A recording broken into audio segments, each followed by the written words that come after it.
Dear finance professionals and students, welcome to podcast of Fca Deepak Rao, a practicing chartered accountant.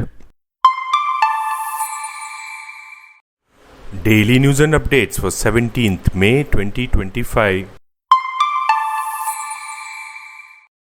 Indian Oil Corporation Ltd is strategically diversifying into sectors like data centers, nuclear power, and battery manufacturing to achieve a $1 trillion in revenue and net zero emissions by 2047.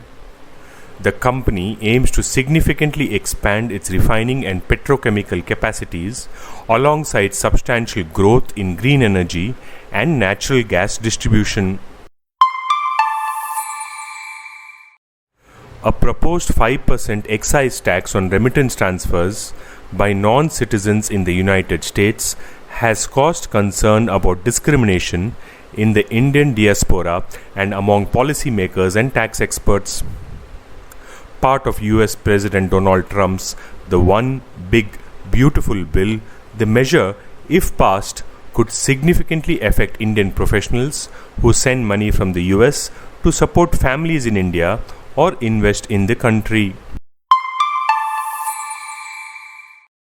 India has officially entered the league of over 120 countries, including the United States, Canada, France, Japan, and Australia, by introducing chip-enabled biometric e-passports.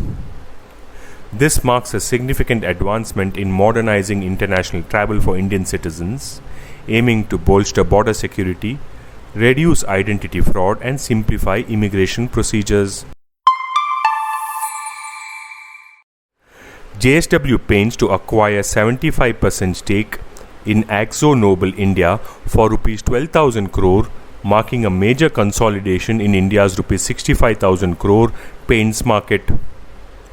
The deal boosts JSW Paints to 4th place and strengthens JSW Group's consumer-facing verticals alongside steel and cement. The AkzoNobel deal will catapult JSW Paints to the 4th position after Asian Paints, Berger, and Kansai Nerolac, making it a formidable player in the domestic paints market, valued at Rs 65,000 crore.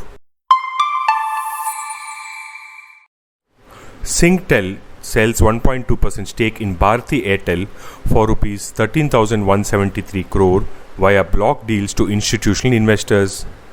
The divestment supports active capital management and strengthens Airtel's shareholder base. Post-sale, Singtel holds 28.3% stake, continuing its long-term commitment to Airtel's growth. A large majority of the transaction was sold to domestic mutual funds and international long-only funds. In the absence of banks which focus on loans of Rs 15 to Rs 20 lakh, NBFCs are finding growth opportunities in the high-yielding micro loan against property business, which are sub-Rs 10 lakh loans. Industry executives said there are growth opportunities given that the MSME sector remains starved for credit. This podcast is sponsored by Sound of CA. We share because we care. Vande Mataram, Jai Hind.